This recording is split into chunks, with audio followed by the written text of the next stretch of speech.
हिंदू नववर्ष महोत्सव समिति पक्षर राष्ट्रीय हिंदू नववर्ष पालित हो जाए। अवसर में एक विशाल शोभा पिठापुर श्री मदन जीव मंदिर बाहरी हरिपुर दलमंडाई बजरकवाटी रोड राणीहाट गोपाल साई मंगलाबाग नुआपाटना शहीद पार्क में पहुंची। शहीद पार्क में समिति संवर्धना सभा और सांस्कृतिक कार्यक्रम आयोजित होता। हिंदू नववर्ष महोत्सव समिति अध्यक्ष विश्वजीत सूर्यवंशी अध्यक्षतार आयोजित बैठक में आवाक भागवत साहू, सभापति किशोर महांती, उपाध्यक्ष किशन मोदी, कार्यकारी सभापति देवाशीष राउत, संपादक परीक्षित महाराणा, कोषाध्यक्ष रश्मि रंजन नायक, जितेंद्र कुमार पंडा, चित्त दास, विश्वजीत नायक, दुल्ला महाराणा, पारसनाथ साहू, मनोज शर्मा, किशन शर्मा, शिवनारायण नायक प्रमुख हिंदू नववर्षर गुरुत्व संपर्क में कही। अवसर में कटक सहर में बसवास करुवा बंग्य, तेलुगु, मारवाड़ी, गुजराती संप्रदाय समेत विभिन्न सामाजिक संगठन, गायत्री परिवार, चारण गोष्ठी, पतंजलि योग समिति, आसाराम बापू आश्रम कर्मकर्ता अंशग्रहण करते। समिति पक्षर विभिन्न सामाजिक संगठन समाजसेवी सहित कार्यक्रम सहयोग करथिबा माछुआ बाजार पंचायत कमिटी सभापति क्षीरत कुमार साहू, संपादक बाकू कहाली, कर्मकर्ता कुमार बेहरा प्रमुख को संबर्धित कराइथिला। कटक ब्यूरो रिपोर्ट, वसुधा मीडिया।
विश्वजीत सूर्यवंशी हिंदू नववर्ष महोत्सव कमिटी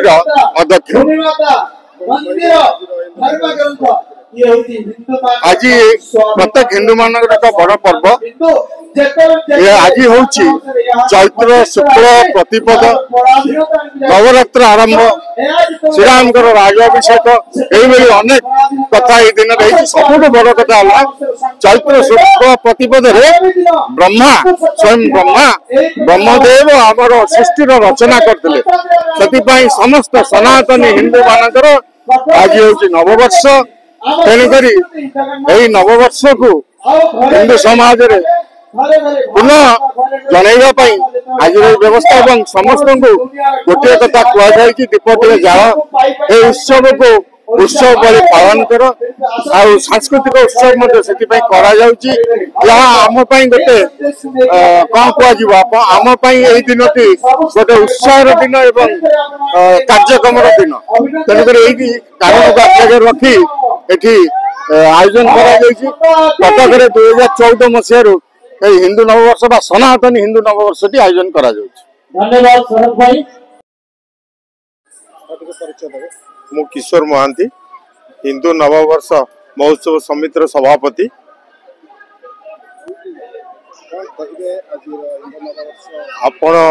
आपण तो आम सहित बहुत समय जड़ित अच्छा विगत 2 मास आज दिन को पालन करने विभिन्न प्रकार प्रस्तुति चली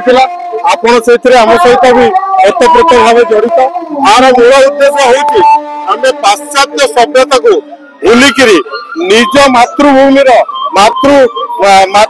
मातृभूमि आम भाषार आम नुआ वर्ष को पालन करने ये हूँ प्रसार प्रचार गोटे मध्यम ये जो पाश्चात्य सभ्यता थिला जनवरी 1 को आम नुआ वर्ष भाव पालन करूँ केमी आस्ते आस्ते दूरे देवु लोकलोचन आम सभ्यता आमर जो सृष्टि आरंभ चैत्र शुक्ल प्रतिपद जो नुआ वर्ष पड़ुची केमती घर घर पालन करूँ ये आमर मुख्य उद्देश्य यही जो आज देखुं ये विराट आडंबर ए समस्ते एकजुट हेले मारवाड़ी भाई गुजराती भाई बिहारी भाई बेंगली भाई एवं हिंदू ओडिया भाई समस्ते मिसिकी आज गोटे महामिलन पर्व ये बर्तमान गोटे आम 2014 मसीह आरंभ करूँ पांजी देखिकी पढ़ी किंतु ये आज गोटे विराट वटवृक्षर रूप नेलानी जहाँ आपण मैंने देखिपे ये निश्चय परिवर्तन आह्वान एति कहती अधिक किसी कहवाक चाहूनी आपण मानकर आधर भी बहुत गुरु दायित्व अच्छी ये केमती प्रसार हम पूरा भारत वर्ष रे ये काया में विस्तार कर